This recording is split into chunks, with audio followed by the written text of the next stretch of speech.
Welcome everyone to another episode of the Old Timers Comic Book Show, where we, the hosts, are not old, but the comics are. Joining me from across the pond, from the Heartbreak Hotel of Giantdom, we have the 13th Crusader. What's going on? How's it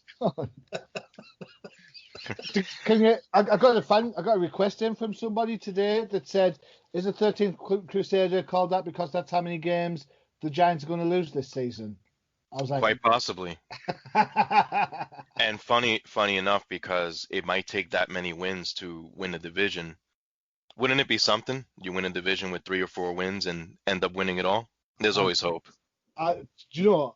When they talk about increasing the playoffs to have more teams in it, it would mean that a team with a 7-9 record would get in. You should not be able to get into the postseason with a 7-9 record. That's just bonkers. Agreed. Let's bring the professor in. Professor, join our football before comic book conversation. Thank you, gentlemen. Didn't the Cardinals get in about 10 years ago at 8-8? Cowboys did.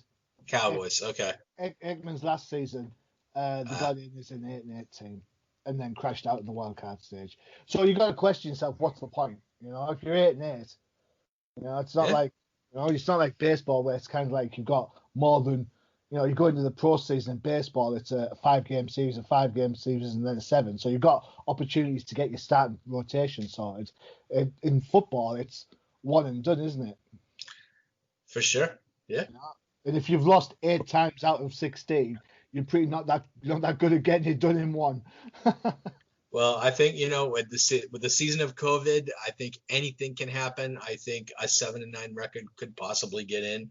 I think that, I mean, my Patriots showed it last week. With a lack of practice is just going to make you lose to bad teams. And it's, you know, and the jury is still out on whether the Patriots are a bad team this year. They could, Which did you lose to? Last week. Denver. That was the Denver Broncos. Right? Yeah. The touchdownless Denver Broncos, wasn't it? That's right. 18. Yeah, they beat us with 6 field goals. Yeah. Yeah. Cool. I'd just like to say then, you know, to keep the record straight, because I take a lot of shit off you guys, the Dolphins are the only team to post a shutout this whole NFL season. Granted, it's against the Jets, who are pretty much allow the first 53 people into the stadium to play. I don't know what that's all about, but yeah, I know.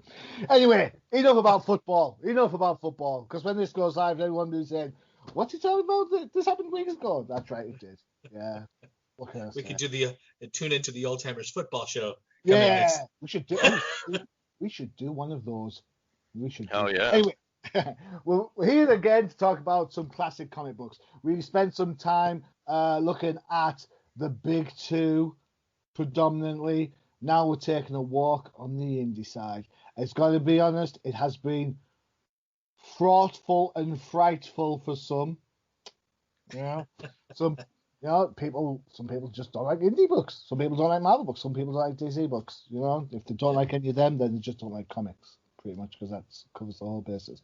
We are going to start off, I think, with one that is the newest. Potentially, it is the newest of the 3 books we're going to talk about. It's probably one that's kind of not of its time, but it has a certain quaintness to it. We're going to talk firstly about Born. Now, this isn't like, you know, you can get all the rude jokes out in a minute, but this is the book Born, written by and art by Jeff Smith. But this was your choice, was it not? It was, and you know, I did not grow up on indie books, and so when we decided last week, you know, this is what we're gonna do. We're gonna steer away from the big 2, and we're gonna talk about the independents. And I was kind of hard pressed to kind of come up with you know, just like an independent that I was fond of, you know, and maybe fond is not the word, because I am fond of Bone, but I mean, independents have their place. I really just them. There's the first one. The professor is fond of Bone. Excellent. That's going to be played on a loop. Yeah. Audio guy. There you go. No! All right. So what drew me to Bone That's what she said. Okay. was the fact that I actually grew up, before I started reading comic books, I read comic strips. I read, Peanuts. I read Beetle Bailey. Whenever my dad got the paper, I would always steal the funny pages and I would read those. And when I first saw Bone in '92, I was drawn by how much it looked like Walt Kelly's Pogo. Okay. And that's what led me to pick it up.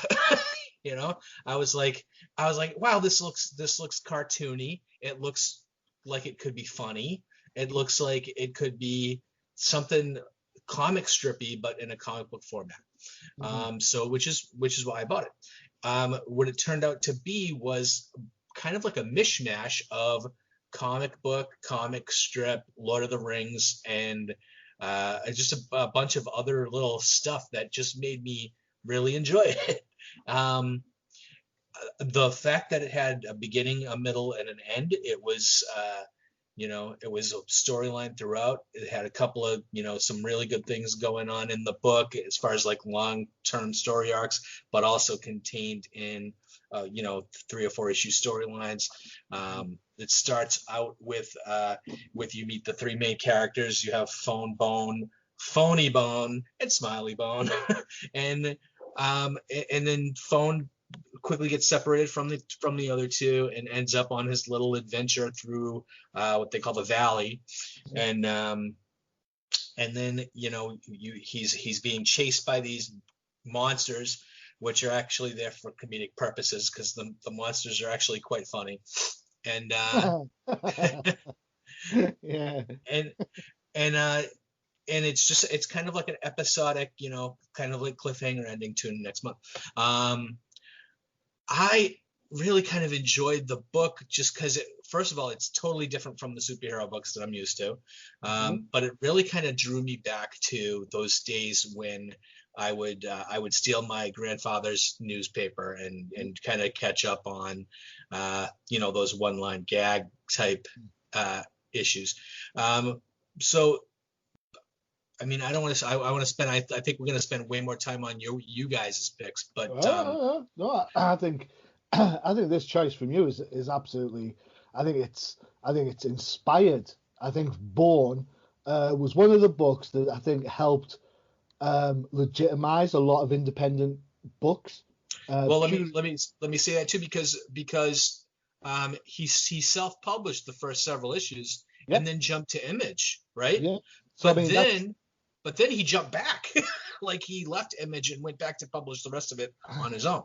Well, so it was point to that, but I don't know what the point is, but it kind of is what independent, not independent, then independent again. Well, I think we can still class Image, but Image back then was still, a fledgling company that can turn around and say. Image fans will say, oh, but we sold X amount millions of copies of Youngblood or Spawn 1 or Savage Dragon. But in fairness, it was only Savage Dragon and Spawn that had any longevity. Youngblood. The Image wasn't as clear yet. Yeah. Absolutely right. Of course. Was Youngblood and stuff didn't ship at all. Spawn shipped late. Savage Dragon, for all its nicheness, didn't have the same numbers as Spawn. Well, here's a question: was Jeff Smith's Bone one of the first creator-owned properties that moved over to Image, other than the Big Six that originally started publication? From memory, I would say yes, definitely. But I'd have to do some research on that because we know it. I mean, we know Image publishes a metric ton of stuff, of creator-owned stuff now, but I think. Back then, in pre '92, was you were getting a lot of Liefeld, a lot of Lee, a lot of Eric Larson, and then then you had Jeff Smith start bring his stuff over, and then I think started to be a lot of other stuff. I think it's probably the first time that they've gone and obtained another indie presence, and it would have been because Bourne, as it started, was fantastic. But that's a comment for just down the line. 13th, were you a fan of the Bournes? Well, That's what she said. Hey, nice. I was listening to Bud when he said Bone and Valley. I felt a little bit better. But yeah, at first I thought it was an acronym, the buy only newsstand editions. But Yeah. yeah, no, my only well, I don't even want to say the word exposure, but where I have seen Bone is in the newspapers. So like Bud, yeah, that's where I would catch, the strips. That's pretty much as far as my experience with Bone. So I'm neither yay or nay on it. I know of its existence. I'm probably guilty of probably like a lot of us during that time with independent stuff, right? Because it was always big two, very little of anything else. Yeah, And that little anything else may have come in the form of a newspaper, which there are not many of those today. Everything's online. So that's my exposure with that. I have seen the printings of it here and there, but it's just something that I guess, take for granted, right? Just keep walking over it. You see it everywhere, yeah, and I'm just like, I've seen that before, and then you just keep on walking. yeah. But now that in having this conversation about Bone, there's really a lot of history behind it. It's huge, and the story is really quite simple. Yes. Right. So basically, the story, for those that aren't aware, there's the cousins Bourne. Bud got it right. There's Fawn Bourne, Phony Bourne, and Smiley Bourne. One's the hero, one's the con merchant, one's the comedy. All right. They ran out of the town called Bourneville after Phony tried to stage a mayoral coup. Get separated, end up in the valley, chased initially by huge insects and then by the stupid rat creatures. Right? These are the kind of the comedy beasts that are always hunting.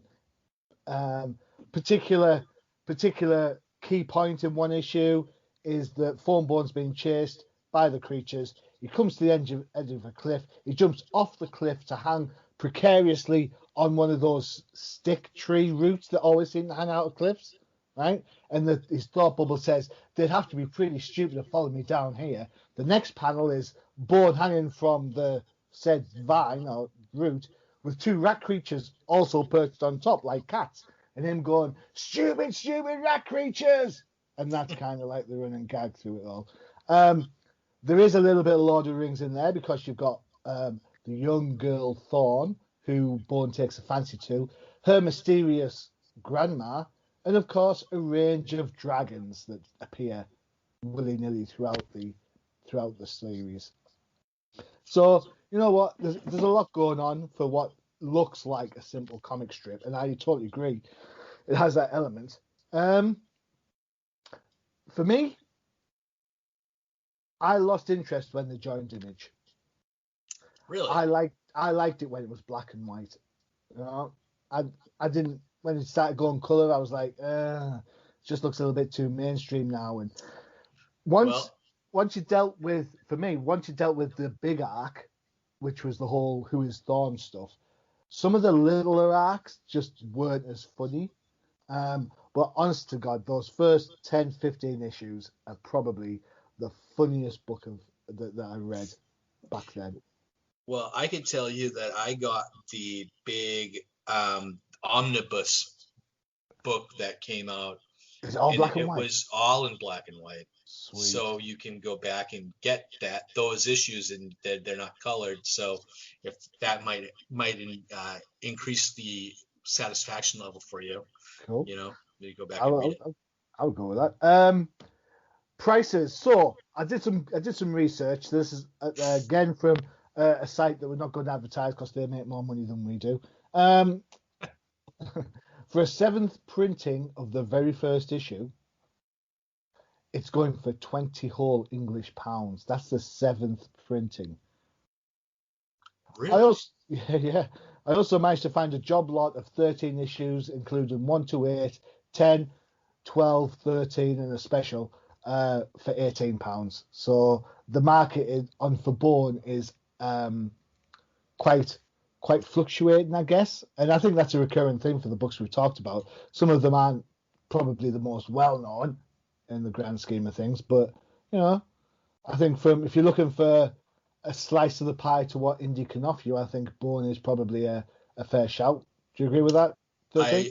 Or Bud even as well? Well, I do, and I would say you might want to jump on that package because Netflix bought the rights to Bone and are creating an animated series. Can we avoid saying the word package and Bone in the same sentence? I know that's that it's like kind of lost the whole message. Yeah. Jump on that package because Bone. Yeah, and then what Johnny said earlier, the bone was hanging with two rats. If you have a bone with two rats hanging off it, you got a serious problem. Go and see a doctor, definitely. Oh, absolutely. Bones from Star Trek. There you go. Yeah. Maybe there could be a team up. Damn it, Jim! I'm a doctor, not a comic book artist. Well, I could say I'm not a fan of indie, but I'm a big fan of Bone. Hey! There you go. Yeah. Oh, that's going in the show notes. I love Bone. All right, okay. Cool. Don't be a bonehead. Buy Bone. It's a good thing that Bone has the same connotation over in the States as it does in the UK, or else, we'd be like, what? What's going on? We had a conversation yesterday about Wet Willies, which was completely different, but but that's a conversation. Right. Okay. So 1 down, 2 to go. We'll take our next book again. A creator, writer, artist in one. We'll talk about the fantastic Matt Wagner. Matt Wagner's a name that normally gets spoken about in hushed tones. He's kind of like the serious man's independent writer artist. All right. 13th, this was your choice. I believe it was Grendel, Devil in the Deed. Is that correct? Indeed. Woohoo! Bingo. Why don't you take us through Grendel, Devil in the Deed, please? Yeah, so Matt Wagner is definitely a name that's known for quite some time, especially in the indie circles. And just a little bit of background on the character itself.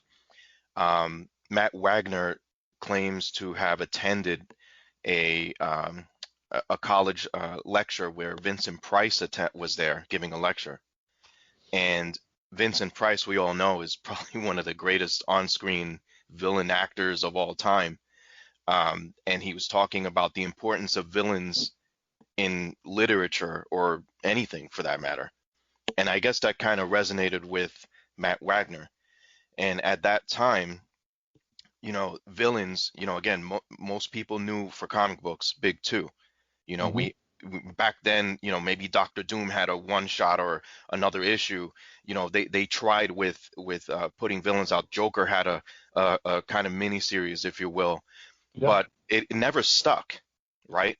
Like the villain books just didn't stick, and everybody loved their villains. Was it the X-Men versus Mephisto, or was it the Avengers?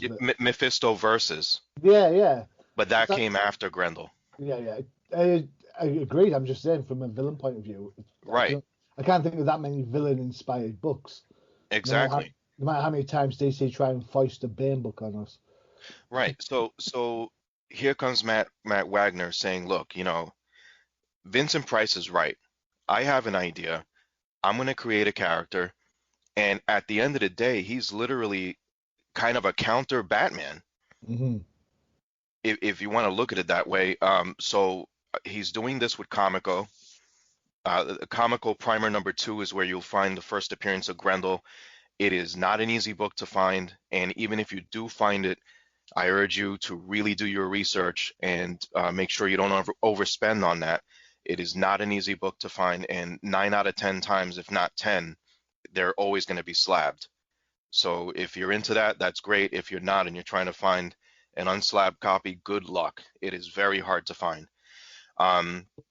But Grendel, through the comical years, comical obviously doesn't exist anymore. It was a failed company. When Dark Horse took on Matt Wagner's Grendel, it was a completely different ballgame. So now Matt Wagner had the opportunity to really go out there and really show everyone what the character was about.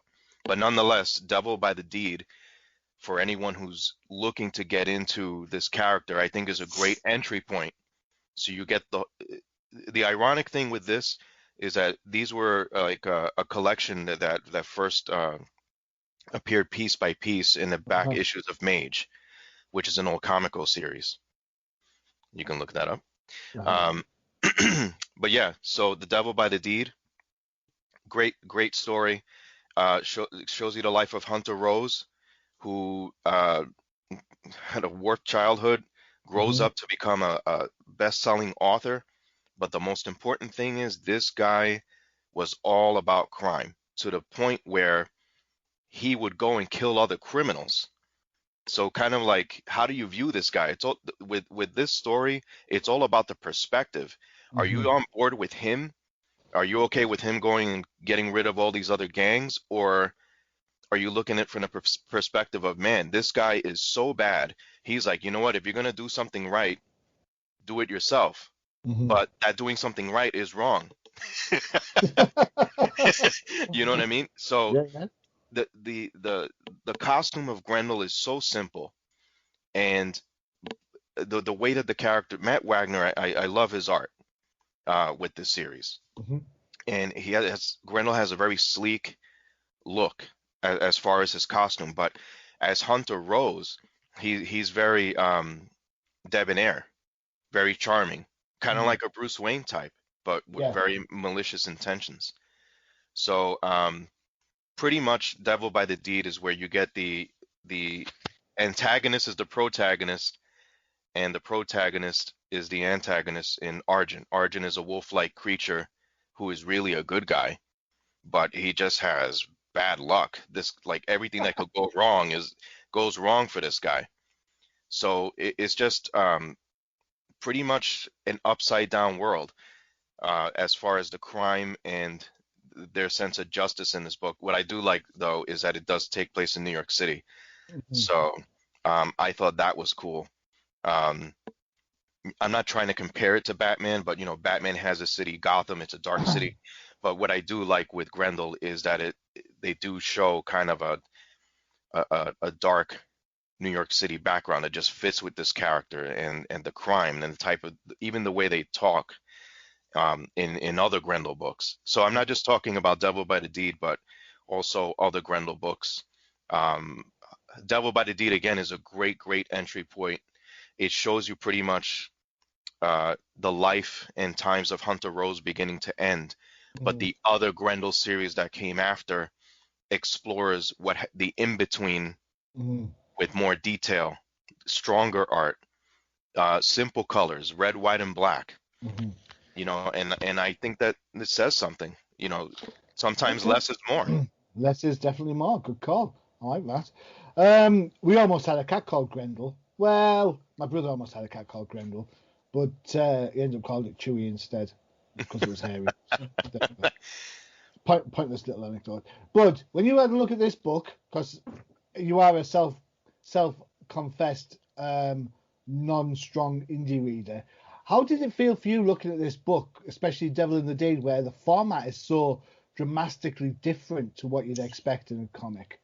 Yeah, so it was a little off-putting, but I can see the influences Matt Wagner has had on future artists, especially with the black, white, and red. Like, I'm a huge Andrea Sorrentino fan, and I could see Andrea's where he got that influence for like the red washes and the green washes. But in this book, it was weird. Like, it took me almost till I was done with the book to kind of get used to the format with the first of all with the blacks, whites, and reds, but the panels were all kind of rounded, like almost like had a circular and which gave the panels like a feeling of motion throughout. So it kind of like I wasn't really sure where my eye was supposed to go. You know, like what was the central point of the artwork where I'm supposed to look at? So it made it a little confusing to actually what was going on, especially since there were no traditional word bubbles. It was Mm-hmm. typed text, which to me was Matt Wagner was telling you a story rather than you kind of getting sucked into the story and reading it and having the story kind of interpret itself for you. Mm-hmm. It was more like, you know, this is what happened, and so it took me actually a couple of readings. Like I had to kind of go through the dialogue a couple of times to Mm-hmm. even really understand the story. I did like the story towards like at the end, and having what was the little girl's name? Stacy Palumbo. Yeah, so with Stacy actually kind of turning into almost like a vengeful person Mm-hmm. at the end was surprising. It was like that was kind of the twist. And you're right. Like when I first, like, I've never read Grendel before, so I was reading Grendel going, dude, is this like guy a bad guy or is he a good guy? I Right. didn't know. I had to read the entire thing before I was like, oh, okay, he's kind of like the bad guy in this. But then I was wondering who the heck was telling the story, Mm-hmm. you know, and I still, it was like the grandson or something, or the grandchild of Stacy. Is that who's telling the story at the end? Good call. I don't remember, to be honest, because I know that I afterwards, like it was Stacy Palumbo was the one that first got. So the whole story really is centered on the journals that Hunter Rose would keep, and Right. Stacy got her hands on it. But later on, Christine Spar, um, right, supposedly Stacy's daughter got a hold of that and became a new Grendel in her own right.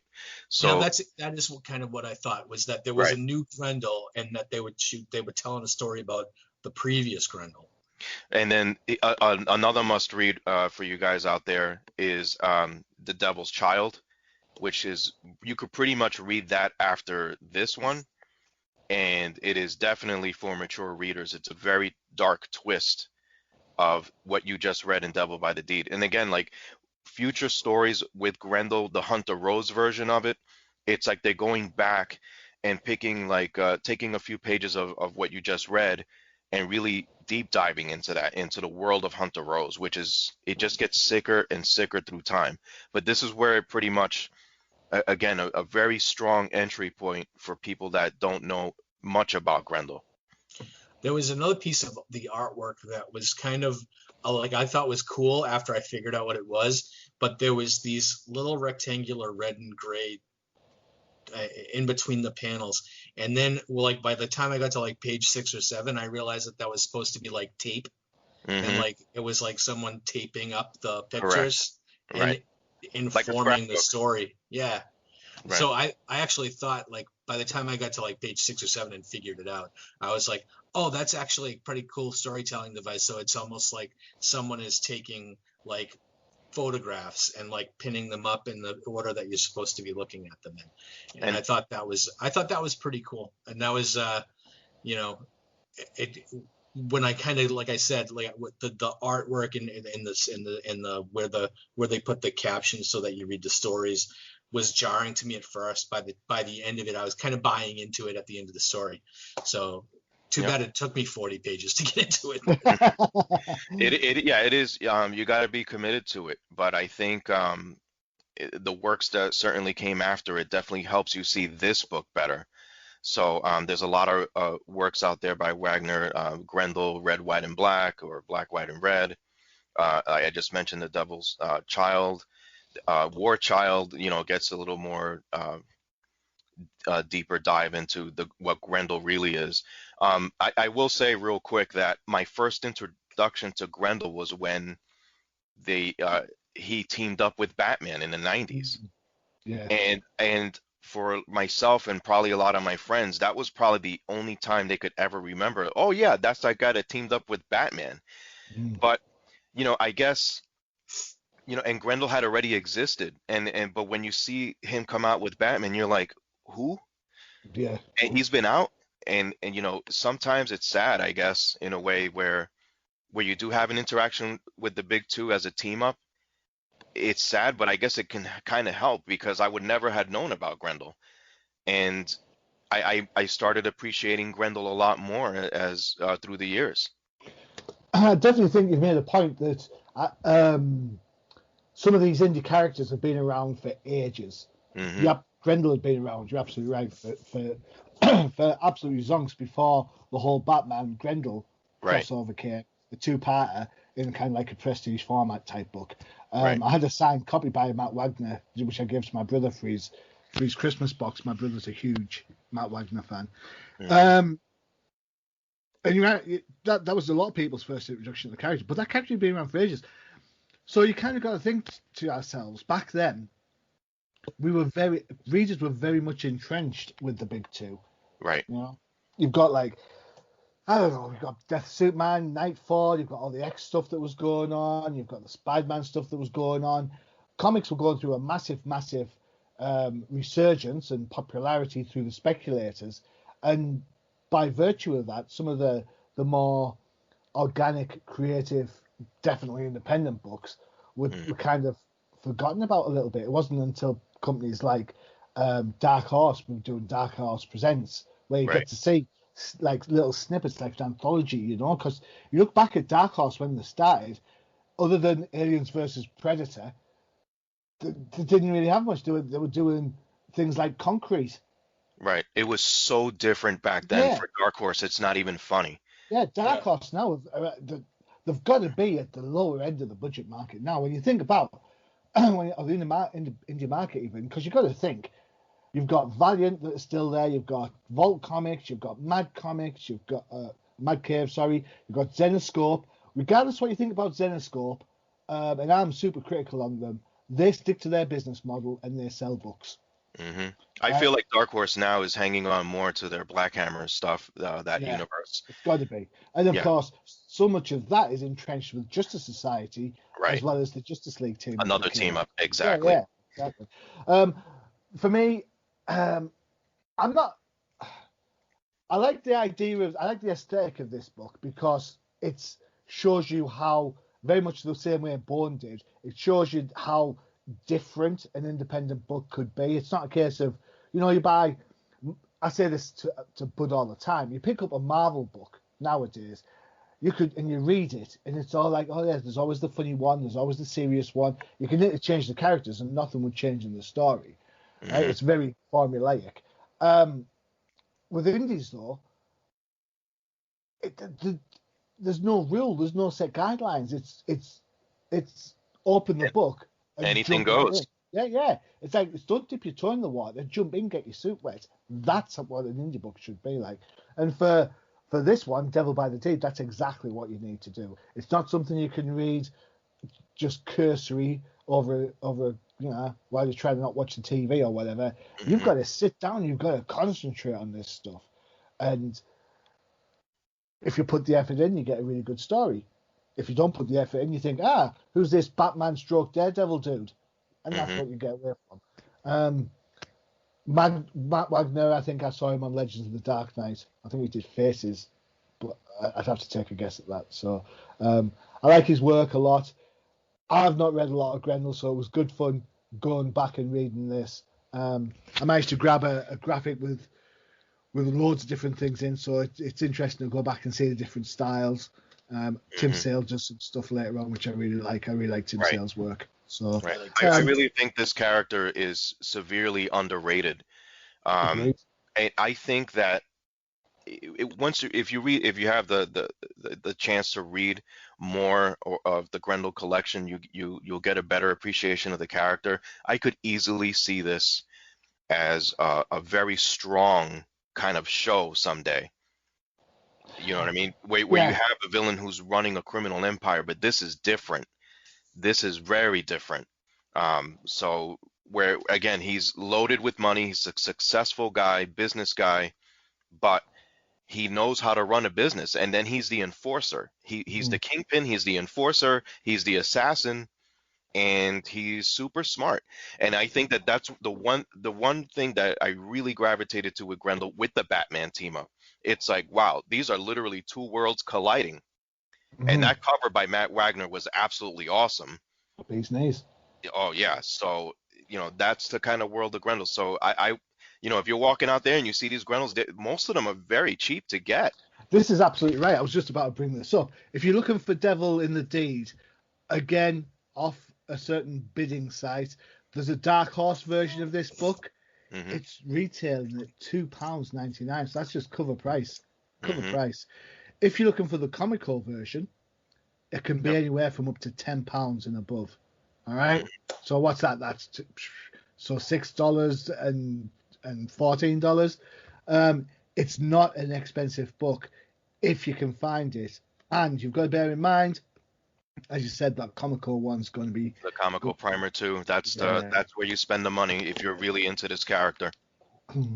So you brought up an interesting question, which I'm going to pose to you after the break. So whilst I get my question forming sorted, we'll take a rain check on our bones and listen to this advert from one of our other fantastic UCPN shows. Hey guys, this is Frank Ogle, writer of Dead End Kids and No Heroin. You recently heard me on the show to talk about my new book, Dead End Kids: The Suburban Job. Dead End Kids: The Suburban Job follows 3 former friends who have all been deeply affected by the events of September 11th as they struggle alone to cope with the long-term effects of that tragic day and what happens to them when they find a bag of cash stolen from a local drug kingpin. I just wanted to drop by and remind you guys that Dead End Kids: The Suburban Job is currently up for pre-order. For those of you who haven't checked out the original Dead End Kids, The Suburban Job is a fresh start, a new cast and a new place with a new crime. For those of you who love the original series, we've got the entire creative team back together again to bring you more of what you loved the first time around. But whether you're a new or returning reader, I think you'll really dig the new series. If you want to check out Dead End Kids: The Suburban Job, be sure to get your pre-orders in at your local comic shop by December 4th. Welcome back to the Old Timer Comic Book Show with me, Johnny the Machine Hughes, 13th Crusader, and Professor Bud Young. We've just been talking about Grendel, and 13th mentioned how the book could be seen as a TV show or a movie. By the same token, we talked that Bourne has been picked up for a Netflix thing. Is this now then become the measure of success for comic books? Does it have to be a cross-media phenomenon? Does it have to have a TV show? We'll go with Professor first on this one, because I think, because I know Professor loves Runaways, and that's pretty much an underrated hit. So, I think the creators want everything to get picked up for a big gigantic Netflix series, Disney Plus, you name it. They want Hollywood to know, and that's where all the creators, I think that's where all the ideas are coming from, with that idea that someone's going to pick it up and they're going to make a truckload of money. Because let's face it, they're not going to make a truckload of money if they just have a comic book. See, that raises another question. Yeah. The question, therefore, as an aside, and 13th jumping on this one, Mm-hmm. if creators are making books to sell to TV companies or movie or Hollywood or whatever, why is it then the movies never listen to what happened in the comic books? Why are the movies always changing shit? Well, it's easier to adapt a comic book than it is to come out with a movie, and then you only get such limited time. And if it's your only chance to, for instance, let's just say in a fictional world that Grendel's going to be a movie, you probably only got a couple hours to show what you can about the character and hope that it lands. And to Bud's point earlier, I'm going to add that I guess it depends, or when you said, Johnny, if the measure of success, I guess it depends on your perspective, because to me, I'm already sold on the character in the comic book form, and I really appreciate it. And I've read a ton of Grendel books. I own a ton of Grendel books, and I'm like, man, this is really good stuff. So it's not if it's more of a measure of success. It's like you really just wish that this would be shared with a wider audience than what you would get with just comic book readers. I guess that's where it comes from, at least from my point. That's a good point. But then don't you feel somewhat slighted because whichever comic you're into, across any of the independents or the big two, they're not going to be able to show every aspect Correct. There's going to be aspects of Luke Cage that were missing from the TV show. There's aspects of Daredevil that's missing. You know, there's loads of nuances and different things that are kind of waylaid in order to get the one size fits all film version of that character in there, so it appeals to more people. Yeah, it's a one size fit all approach, but again, it's from the perspective of someone else and how they interpret that character, like Cage. So here in the book, you're getting it from the horse's mouth, Matt Wagner. You know what I mean? He's the one that had created this character. He was like, hey, I heard this speech by Vincent Price about villains that moved me. And it was during a time where villains really, the villains were popular, but they didn't get the spotlight like Grendel did. This is his own book. You know what I mean? Back then, you had Doctor Doom, like I said, Galactus. Oh, he appears in a Treasury book on the cover or whatever. He's the main, you know, or Mephisto later on. But it didn't stick. It didn't land. Grendel did. And to your point, how this book was put together, the novelized caption format, the art, the rounded versions of it, you know, it's different, and that's where you really get the appreciation, not just for the character, but from the creative aspect. I don't know if a movie could ever do that, but the character in itself, I think, is strong enough to survive a film if done with I don't want to say right, but if done well. Yeah, it's just when you think about how stylized the book is. Right. If we use Grendel as an example, we can all remember the mess that was Sin City because it tried to be equally as stylized as the comic book. I was just going to mention Sin City. Right. Go for it, Professor. No, I was just going to mention Sin City because everybody loved the Frank Miller version of, you know, his creator-owned property, which translated when they made that first Sin City movie, shot for shot, right? I mean, that was literally shot for shot in the dialogue. You could have followed it along. You could have turned the page, and that's what it would have been. But I do think it turned a lot of non-comic fans off because of how stylistic it was. It basically became an art house piece. The second movie, right? So it was definitely not aimed at a wide audience. Right. Curious. It's just I see so many comic book adapts coming out, and I think to myself, you know, there's for large parts, you know, sometimes watching a comic book movie is like looking at art in the 90s. Yeah. So who cares what's going on in the background as long as the main shot looks the bomb? As long as Batman looks cool, then everyone will forget about everything else. And I think, well, I actually do care about everything else. That's why I read comic books, because everything's in there. But, you know, well, it's just one of those things. Right, okay. Right, so we're back to my choice. Woohoo! I have gone with the queen of the independent market, the lovely Vampirella. Check her out. There you go. Woohoo! Eyes up here. Eyes up here. Yeah, eyes up here. Watch out for the bones. I've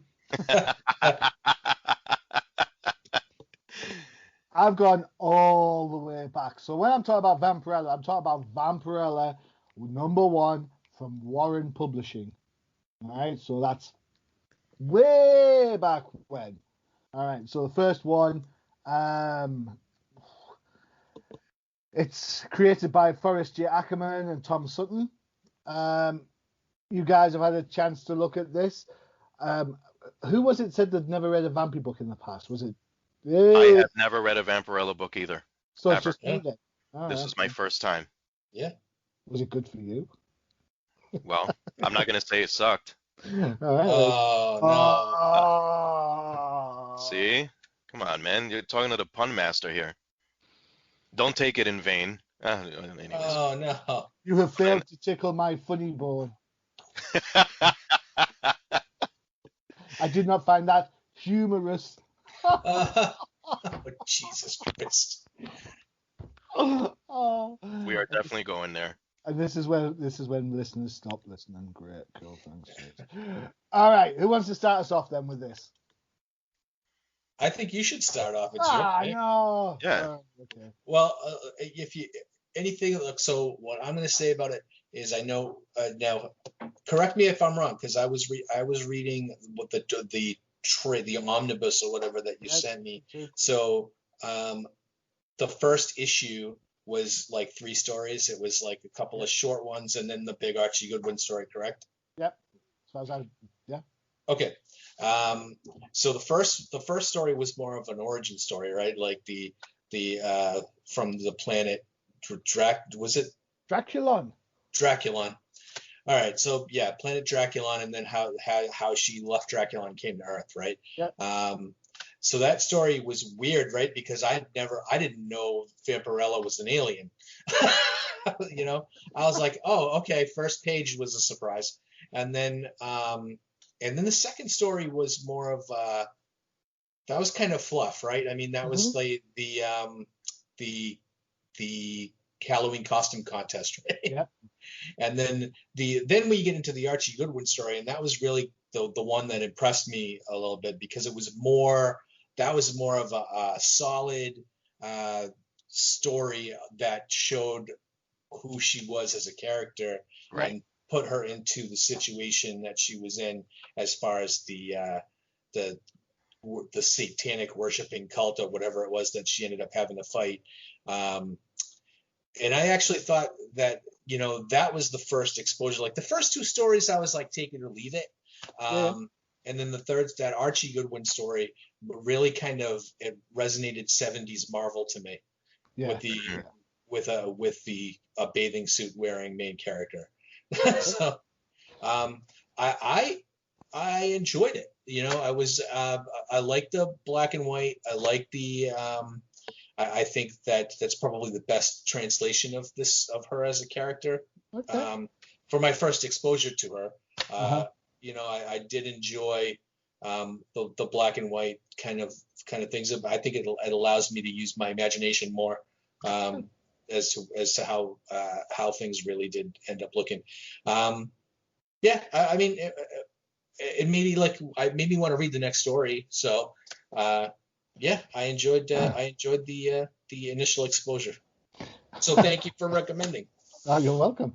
So Vampirella's been around this time. She's had loads of different incarnations. She has been predominantly independent. So you've got Warren, you've got Harris Comics. She's currently under license to Dynamite. Dynamite are putting out a huge range of books featuring Vampy. I thought it'd be fun to go back and see how it all started, because we were talking about the older books rather than the newer ones. 13th, what do you think? A lot of the stuff that Bud said, definitely agree with. I did feel, however, that the first couple of stories, her introductory one and the one that followed, I liked them maybe a little bit more than I thought I would. Yeah. And absolutely right with the once Archie Goodwin stepped in there, was definitely a lot stronger. I do appreciate the black and white art, especially from back then. You could just, it's raw. To me, it's like raw pencil work. Yeah. You know what I mean? And I like that aesthetic. So I really like that a bit. And it's funny, like, I've never read a Vampirella book. We all know she's existed for decades. Yeah. And it's just one of those other characters you just kind of overlook. But now that I sat down and actually read it, probably the way it was meant to be, right? From the first appearance onwards, I'm like, this is the background story. It's kind of simple, but it works. Yeah. So I could tell you why I've never picked up a Vampirella story. Is it because your missus would go ballistic if you bought home a book that looked like a porn comic? So no, not really, no. But the thing about it was, when I was so into the superhero stuff, right? And yeah, I loved the characters that were skimpily dressed. So I mean, Vampirella seems like it would have been like right up my alley, but I think the Vampirella magazine stories, when I was like, first of all, they weren't carried in my local comic book store, but you would find them in the newsstands on top, like next to the Playboys and stuff. Yeah. And so for me, you know, even though I did look at my fair share of Playboys when I was a kid, I would never have gone into the store to buy one because there was just that connotation. Absolutely, Yeah. I agree. Do you know what? I'll tell you this story, just to kind of prove the point. It's not a vampy story, so bear with me. I had some. I was living at Aycliffe, Newton Aycliffe, in the northeast UK, and it must have been late 70s or early 80s, and I had some birthday money left over. So my mum took me to the newsagent. The only place you could buy comic books was this newsagent, and they had nothing in. All they had left was a Marvel. You know, the is it Sheena of the Jungle or Jana of the Jungle, something like that? Shanna the She-Devil. There you go. And she's there in a leopard print bikini, posing provocatively on the cover, and I had just enough for it. So I said, Mum, can I buy this comic? My mum looked at it and said, yeah, of course you can. I thought I'd got away with murder. I got this book. It was like she's half naked all the time. I was like, yes, this is it. I've made it. You know, I felt so like mature for buying this book. I was like, oh my God. So when you talk about stuff like Warren Publishing and Vampy books being kind of like a little bit out of our league, a little bit, to say the league, to put a phrase to it, I totally can understand where you're coming from with that. You know, Yep. I'm gonna throw in there too that growing up in Brooklyn, right? Back then you had lots of newsstands selling comic books. Vampirella was not an easy find whatsoever, and when you would find it, whoever happened to be carrying it, you're right, bud. They would place the book on the very top of the shelf, where as a kid you can't reach to go get it. Yep. Just because of the image. But when you read the content now, it's like, really? You really kept this away from me? Seriously. you could have wearing a Halloween costume. God damn. Whatever. Right. Different times, man. Different times. Yeah, right. So, and I mean, there used to be, in fact, there still is. There's a comic book store in Boston called Million Year Picnic. Have you ever been there, Mike? No. Nope. Million Year Picnic it's in Harvard Square, and it is probably the biggest comic book store around. But it's you have to go in, and it's down a basement. You'd probably love it, Johnny. You go down the stairs, and it's in there. And it's just like it's like a library. You go in there, and just like bookcases full of stuff to buy. The new comics are like, and I'm talking like 30 years ago when I first went in there. But it had its own adult comics section where normal, if you go into any of the other stores around here, they don't really have an adult comic section, but this had a whole adult comic section, and that's where all the you could see the creeps in Boston that were down in that aisle, and this, like I said, this was 30 years ago. They saw like the red light district down there in Boston, so that was if my geography is correct, is that near, like, not far from the Boston Commons? The Harvard Square? No, Harvard Square. Okay, now I got you. Now I know. Yeah. By TD Bank North area, the Garden. Further up. Yeah. It's off like it's in Cambridge. Okay. But anyhow, yeah, we should go up there sometime. But it was. The first time I'd ever gone in there and saw that they I didn't even know they made adult comics, and but that's my first exposure to some of the independents that were really big at the time, because it was very indie heavy, that store. What does the cat say? Well, the cat likes Vampirella, so my cat's Nokia off like the phone. There's a story to it. Excuse me. There you go. So the cat. What did the cat say? Wow. Wow. Wow. Oh, don't do that. She'll come back. So having a look at this, because we're looking at the omnibus of all the Warren Publishing, but just look at some of the creators that are involved in this. Yeah, they're actually good. Did they shut the lights off in your house there, Johnny? No. You just went totally dark. Oh, sorry. Am I back now? Yeah, there you go. It goes with the theme. Yeah. So the creators, Archie Goodwin, we've mentioned, Steve Englehart. Yep. Len Wein, or Wine, or Ween, or however you pronounce it. Jose Gonzalez. There are some proper key talent that have worked with Vampy. I know she gets a bit of a rough ride at the minute because she's always, in the swimsuit or half naked or whatever. But I think Vampy is very much a creature of her time. Late 60s, early 70s. Yeah, she's like Elvira. Yeah. Yeah. So there must be something. See, for me, there's got to be something more to her than just that costume, because she's been around loads for decades, and she's had a publication history. She doesn't just come out every now and again. I think Dynamite probably put out more Vampy books than DC put out Batman books. I'm glad you said that. So that's my only knock with Vampirella, is the way it's being published now.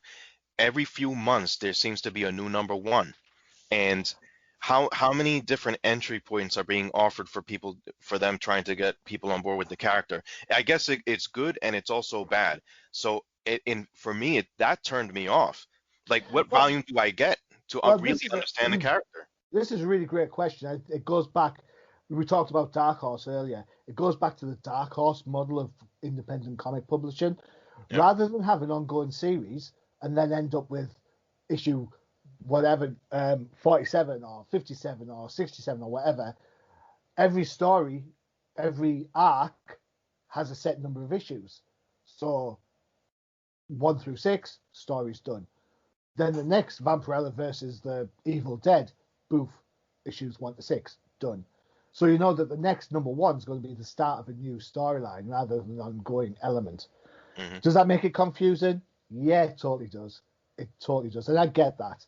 I totally do. But somewhere along the lines, you've got to think to yourself, well, sometimes you've got to think, how many times have publishers rebooted whole universes?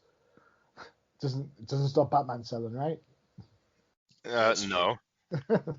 But perfect jumping off point. Well, here's the thing. I remember buying Batman Legends of the Dark Knight, and it was primed as the first Batman number one since 1939. Mm-hmm. Or 1940, I think it probably was when the first Batman number one came out. Now, you get a new Batman number one every 3 years.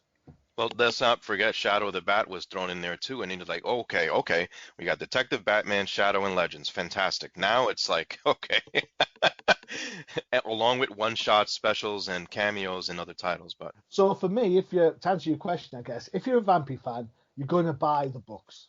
That's without a doubt.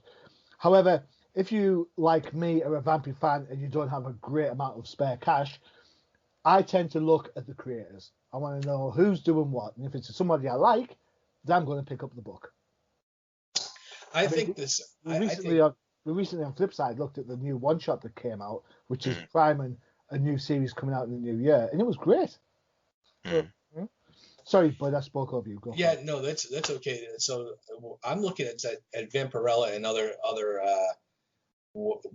trying to think of like Witchblade or whatever. Uh-huh. I think characters like this, it's that perfect transition point for these pre-adolescent readers that are reading superheroes and everything, and then of course they're hitting puberty and their hormones are going wild, and then all of a sudden they're like, hey, who's this? And I think that this is where I think a lot of comic fans do kind of make that transition towards more of an indie slant, just because they're looking for more. You know what I mean? They're looking for something that's not safe. And when you and whilst this book that we're looking at is very innocent in our sensibilities, we are looking at it 40 years after it was written and drawn. So you've got to think, what were the rules like back then? So 40 years ago, that stuff was really racy, Yeah. I mean, the first time you see Vampirella, she's in a blood shower, Whoa. Yeah. And on that note, all right, guys, there you go. There's three stellar indie books for you to think about. We had Born, we've had Grendel, Devil in the Deed, and of course the Queen of the Independents, Vampirella. There are loads of indie books out there. Just look at the history of places like Dark Horse, some Dynamite, Zenoscope, if that's your thing. Zenoscope, They've been around a fair few years. They do solid work. The colours, I know I say this as a joke on TDC, but the colours are fantastic. When it comes to production values, Zenoscope are top notch. There's all sorts of books out there, so don't just dismiss indie books. Go check them out. It could be just as much fun as your big 2 books. There you go. All right. All right. Okay. All that's left for me to do is say thank you very much to the 13th Crusader. Thank you for having me once again. You are more than welcome, sir. And Bud, it's a pleasure as always, sir. I can guarantee the Dolphins aren't going to win. I'm going to lose this Sunday because it's the bye week. The bye week? The bye week. So. Hey, I don't care. We're 3-3, man. Just see Tom Brady and the Bucks got Antonio Brown. I saw that. Saw that, man. I'm intrigued. There's no such things as morals or ethics in the NFL when it comes to winning. Oh, no. They definitely took the Grendel approach. Yeah. No bones about it. Right. Okay. The end. All right. You've been listening to the Old Timer Comic Book Show. Don't forget to check out the UCPM for all your favorite shows, including the Definitive Crusade, No Price Podcast, and of course Flipside Focus, where you get all your indie news. This is Johnny the Machine Hughes saying adios. Bon appetit. Stay safe.